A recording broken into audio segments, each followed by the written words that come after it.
Welcome to the March review of the Mxit Brand Index. It's been another fantastic month for us on the Mxit platform, and today what I'm going to try to focus on is on what the consistent brands have been doing and why they're all resonating in the top 10 to 15 on the Mxit Brand Index. So first up, we've got KFC, who continued their strong performance, growing by a further 80-odd thousand subscribers, and they're closing quickly in on 800,000 Mxit active subscribers, which is phenomenal. And what they're doing is they're really just using this as a media channel, and they're seeing it as another part of their media strategy to communicate with a key target audience of LSM 16 to 18 to 30. This month we were very aggressive in promoting the Streetwise campaign, which is all about value. What was interesting is on the splash screen advertising that they use so much, it was a very strong visual of the offer. Almost wanting the consumer to salivate over what they were seeing. Very high click-through rates, almost 3%. So well done to them, and we're seeing more and more come through them on a month-to-month basis.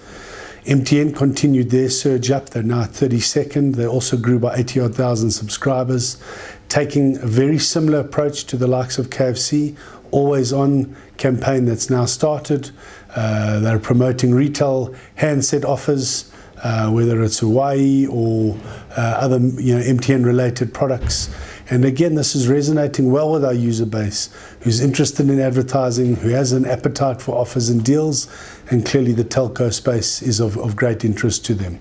Also in the telecom space, another consistent performer is Telkom Mobile. They did a fantastic iPhone offer on the platform, which really resonated well with our user. We generated thousands of leads for them into a call center, and they grew, I think, by 40-odd thousand followers in the month. But again, showing using Mxit as a retail channel, promoting a deal or special to the user, and getting very high levels of engagement and interest. And hopefully that will drive the end user into the store and convert into sales.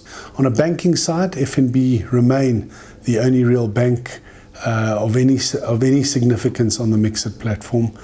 This month they promoted their Varsity Cup initiatives, both on varsity rugby as well as athletics.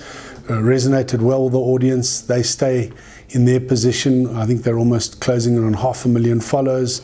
But interesting one to see our users' appetite for sport and interest in those genres. And FNB very cleverly promoting that onto their platform. So a fantastic campaign.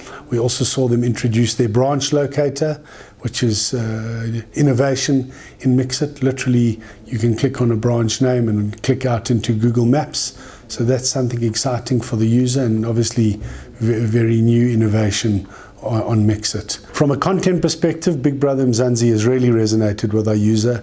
They grew by a whopping 180,000 followers in the month. They're at 440,000 followers now.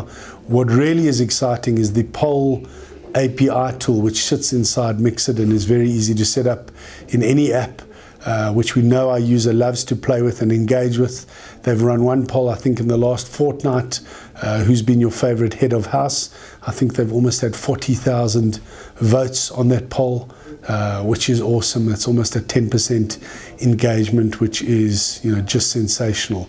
So again, showing that our user loves content, wants to engage with the second screen concept, get the gossip, vote, and play with the brand and be immersed with the programming.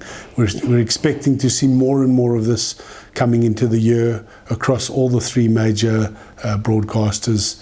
We're at exciting discussions with most of them. Other new brands and some exciting stuff happening on Mxit. I did mention both Ponds and Castle Lite at the end of last month. Well, those campaigns are flying. Clearly, the concept of winning a bursary, which Ponds are doing, has really our users responded amazingly well to. The Castle Lite genre of giving away music and very cool music on the app, linked to such a strong aspirational brand like Castle Lite. We've seen, in instances, excess of 3% click-through rates and good feedback from brand around actual downloads. So I think that's an exciting space for us to be in, and well done to Castle Lite for having the vision and the bravery to actually embark on something new, and not only relying on the USSD channel to drive downloads.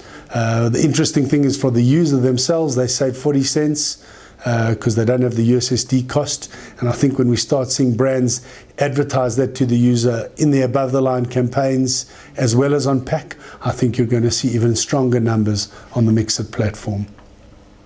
So that's it for me for this month. The year's flying ahead and we're quickly into April and Easter, but a very, very strong month expected on the platform.